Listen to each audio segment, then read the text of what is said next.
Mesdames, bonjour et bienvenue sur le plateau de la Web TV. Non, j'ai un micro, c'est pas la peine de me donner le mien. T'inquiète pas. C'est la première, donc c'est pour ça qu'on commence. Donc j'ai Margarida et Anne. Est-ce que vous pouvez vous présenter?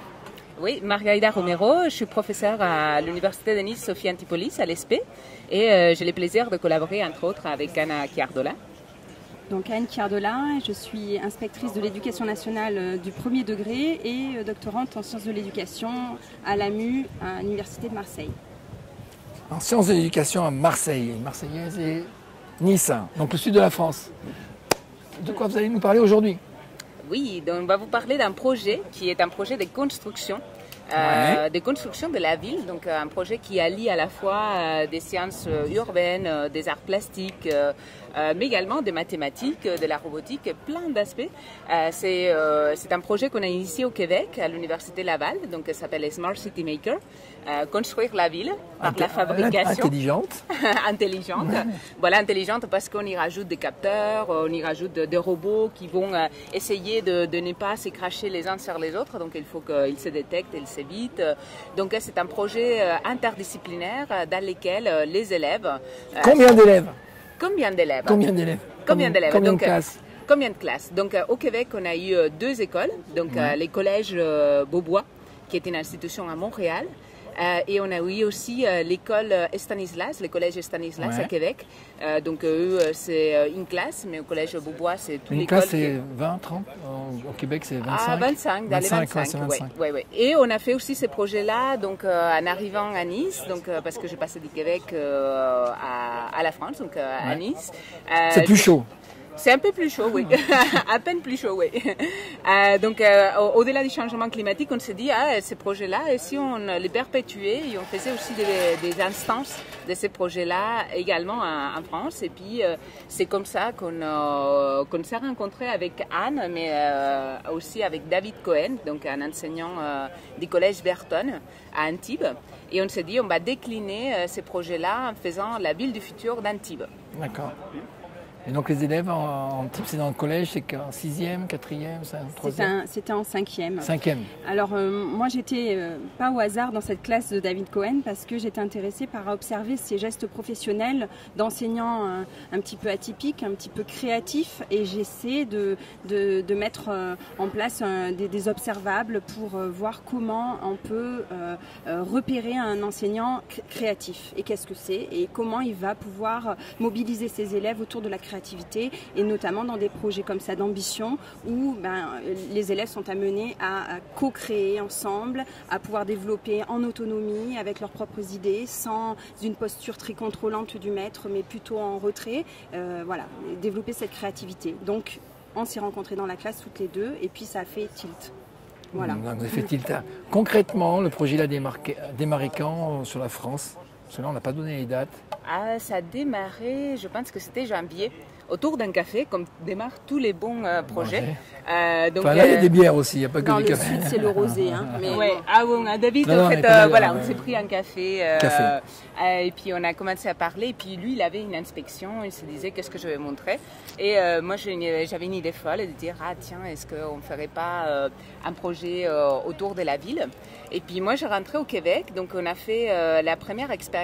Donc je me suis levée à 4h du matin pour pouvoir rencontrer les élèves à distance. Et par la suite, voilà, on a fait des rencontres qui étaient présentielles sur place. Donc, et on a suivi l'évolution de la création de la ville. Donc ces élèves-là ont eu la responsabilité d'imaginer la ville du futur à Antibes. Donc un territoire qu'ils connaissent, mais sur lequel il faut qu'ils réfléchissent s'ils avaient la possibilité, comme ils changeraient certains endroits de la ville. Donc en pensant dans une démarche développement durable, dans une démarche de soutenabilité, dans une démarche de rendre la ville donc meilleure. Et on n'a pas situé dans un futur immédiat, on l'a placé en 2317. Oula, ouais, d'accord. Donc c'est quelque chose qui a surpris parce que ça dépasse même l'âge d'espérance de vie des propres élèves. Donc ça veut dire également réfléchir, pas des choix uniquement pour la génération d'après, mais même au-delà de ça. Concrètement, ils sont partis de quoi? Du plan du cadastre de la ville? C'était que papier-crayon ou des outils numériques? Et ils sont arrivés à quoi? Donc ils sont partis. Anna, vous voulez répondre? Non, disons que ils ont produit des maquettes, donc on est forcément en 3D. Bon, on fait un clin d'œil à David Cohen qui est pas là avec nous, mais qui est là avec nous là finalement. Et effectivement, ils sont partis de monuments remarquables de leur ville, sans doute ce papier, et puis ils ont élaboré. Moi, je les ai vus dans une séance où ils passaient en forme volume, et donc ils s'interrogeaient à comment faire évoluer ce volume, voilà, dans l'objet final. En fait, ici, dans ces projets-là, la composante robotique avec capteur n'était pas présente, mais les outils numériques ont servi à modéliser la ville. Donc, ils ont utilisé Google Maps, et ils ont utilisé des outils de recherche d'information. Donc, les numériques à servir à construire les physiques. Donc, c'est un des aspects qu'on trouve très intéressant dans l'approche de fabrication numérique, Fab Lab, Makerspace. C'est de dire les numériques, elle est parfois comme outil pour supporter des projets qui finalement sont physiques. Et donc, il y a un aller-retour entre physique et numérique pour développer des solutions créatives. Toujours concrètement, je suis un garçon concret, on peut voir les traces de ces productions, de cette activité. Il y a un blog, il y a un Twitter, il y a quelque chose qui reste? Oui, il y a Antibes 2317. Ouais. Donc, sur Google, Antibes 2317. Hashtag Antibes 2317. Et il y a aussi hashtag Smart City Maker, donc la ville intelligente, créer la ville intelligente, sur lesquels il y a aussi bien les projets d'Antibes, mais il y a aussi les projets à Montréal, il y a aussi les projets à Québec, et on a d'autres bébés qui vont venir à l'école Saint-Paul à Québec. Donc voilà. Donc, vous êtes enseignant, vous voulez mettre des projets comme ça en place? Voilà, contactez-nous. Voilà, il n'y a pas une recette fixe, donc chaque enseignant modèle à sa façon ce type de projet. D'accord.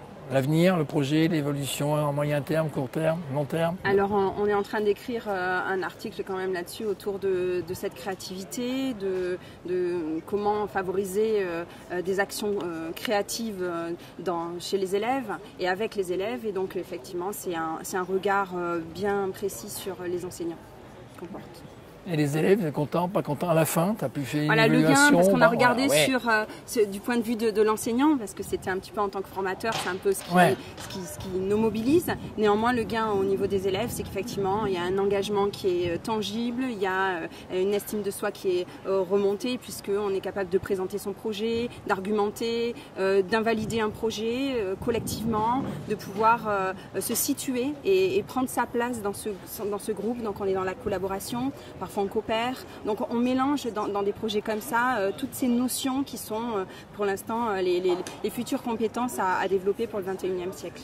D'accord. Tu viens parler de tangible. Est-ce que tu connais les travaux de Pierre Dillembourg à l'EPFL sur les interfaces tangibles? Tu sais, ils avaient fait des choses avec la Sync Table. Est-ce que c'est des choses qui pourraient intervenir dans les prochains projets, des choses comme ça?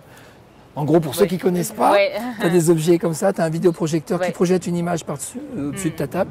Tu peux avoir parce qu'ils avaient fait ça dans la logistique avec des étagères. Tu plaçais tes étagères et tu voyais les chariots élévateurs passer, mais on pourrait l'adapter. J'ai une idée, hein, pour vos projets comme ça, déplacer les immeubles, voir les ombres, simuler des ombres, enfin il y a tout un tas de choses. Ah oui, tout à fait, c'est très bienvenu. Donc, c'est différentes. Les travaux de Dillembourg sont très intéressants, surtout sur les aspects de coordination de la tâche, et les côtés group awareness, à quel point on est conscient et on partage des interfaces et ces partages de certaines informations peut aider. Dans ce type de projet de ville, en fait, ce qui est intéressant, c'est que c'est un projet créatif, donc ça veut dire qu'il y a une marge de développement aussi bien dans les processus que dans la solution qui est très ouverte. Donc aussi bien on peut imaginer qu'on les fait uniquement papier, carton sur une terrasse d'école, donc comme avec David, comme on peut faire comme au Collège Beaubois où ils ont fait la ville de Londres et ils ont fait une transposition de la carte de la ville de Londres et ils ont fait un embot qui circule comme si c'était un bus touristique autour de bâtiments qui ont été imprimés en 3D. Donc petit salut pour Marc-André Girard, les promoteurs également de ces projets à la Fabrique Beaubois. Mais à chaque instance, ça a été des éléments différents. Donc il y a un aspect également de codécision dans qu'est-ce qu'on fait. Est-ce qu'on travaille une ville réelle? Est-ce qu'on se projette dans la ville du futur? Est-ce qu'on fait la ville du passé pour s'approprier? Donc la construction de la ville reste une thématique très ouverte. Donc on l'envisage plus comme un projet chapeau dans lequel de plusieurs instances avec plusieurs formes et plusieurs technologies puissent se développer. Donc l'objectif dans les classes, c'est pour les petits, pour les élèves, c'est développer des nouvelles compétences? Oui, c'est ça, c'est-à-dire qu'au-delà même de la création d'un objet, effectivement, qui est une finalité, et on voit bien qu'il y a toute une littérature là-dessus, il y a surtout aussi une appropriation plutôt cognitive et des savoir-faire, des problématisations que nous, en tant qu'enseignants, nous souhaitons pouvoir développer chez les enfants et les élèves pour qu'ils puissent effectivement adopter des stratégies face à une problématique et pouvoir transférer. Même on peut imaginer qu'une telle problématique puisse se transférer à d'autres apprentissages. On peut faire l'hypothèse, on pourrait imaginer. Donc il y a vraiment deux champs d'activité. Plutôt ce champ-là mobilisé par David et Margarida, et plutôt moi le champ off, on va dire, à l'intérieur d'eux, en psychocognitive, à chercher le pourquoi on agit comme ça et qu'est-ce qui pourrait permettre d'agir mieux, plus pertinent, de développer. Voilà. Donc moi je suis plus en retrait dans l'observation de ces micro-gestes, de ces indicateurs précis de tâches. Et de façon globale, la posture de l'enseignant a subi quelle évolution? Et donc du coup, de manière globale et dans la littérature des gestes professionnels, forcément on sort de la posture de contrôle et on va vraiment vers une posture d'accompagnateur, d'animateur, et voire même, alors on parle beaucoup de bienveillance, encore faut-il savoir ce qu'on y met derrière, mais derrière ça c'est vraiment susciter l'empathie, prendre en compte tout type de réponse, développer cette pensée divergente qui fait qu'on n'a pas une solution à un problème, et donc du coup mobiliser les enfants pour développer cette stratégie de la réponse multiple.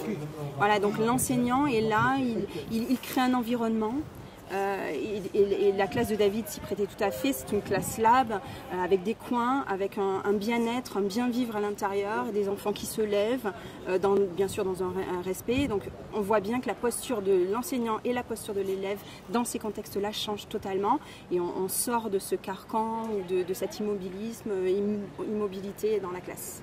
Et donc là on développe clairement ces compétences-là. J'avais une dernière question pour toi. Tu as fait ce projet un peu identique dans plusieurs contextes pédagogiques, plusieurs pays. Est-ce qu'il y a des différences profs et élèves, ou la production est identique, ou il y a des processus identiques? Tu as observé la même chose, ou il y a des choses qui sont distinctes en fonction du niveau scolaire du pays, de la culture du pays, la dimension de la ville? Oui, en fait, ce qui change d'un côté, ça a été comment ça se structure dans les temps scolaires. Donc on a les défis toujours de comment intégrer ces projets interdisciplinaires dans des temps scolaires. Donc dans les cas du Collège Beaubois, vu que c'est un projet d'institution, que l'institution a mis ce projet de manière prioritaire à créer un espace, un très bel espace autour de la fabrication numérique. Là, du coup, en fait, la facilitation de développer un projet comme ça est très grande et fait que les projets passent par devant d'autres organisations de temps scolaire. Là où, où des enseignants doivent être très créatifs déjà pour organiser ça, donc comme dans les cas du Collège Wharton et David Cohen, lui il a fait déjà quelque chose de très bon, c'est qu'il s'est approprié un espace, parce que la créativité ce n'est pas quelque chose d'immatériel, il a besoin également d'un espace, notamment quand on fait des éléments physiques ou qu'on fait de la robotique, on a besoin d'un espace qui ne soit pas uniquement un petit coin entre une chaise, une table tout petit, on a besoin d'espace. Donc lui il a réussi à concentrer son enseignement dans une classe qu'il a aménagée, comme elle expliquait Anne, et ça a facilité, mais malgré tout il a dû gérer tous les aspects de gestion temporelle. Donc je dirais que c'est plus des aspects organisationnels. Après, ce qui a été très intéressant, c'est qu'on s'est lancé dans les projets sans savoir, pas une idée claire de qu'est-ce que ça allait développer. Et puis ça a été extraordinaire de voir comment les solutions parfois venaient des parents qui donnaient une piste aux élèves, parfois un enseignant dans la salle d'enseignants qui disait si vous faisiez ça. Donc il y a eu beaucoup de choses qui se sont co-créées au fur et à mesure et qui ont donné de l'empowerment, donc de cette capacité. L'engouement. d'engouement et de ce développement de la capacité de dire on est capable de faire ça, on est capable de surmonter des projets et surtout la fierté de voir à la fin la maquette.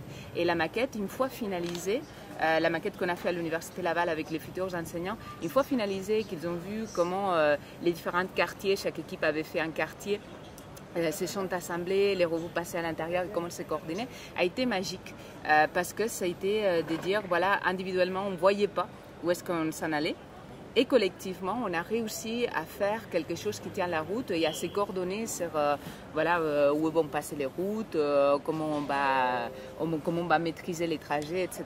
Donc, ce qui est très intéressant, c'est ça, c'est que les projets co-créatifs amènent une part de surprise et d'action en permanente, aussi bien du côté élève que du côté enseignant.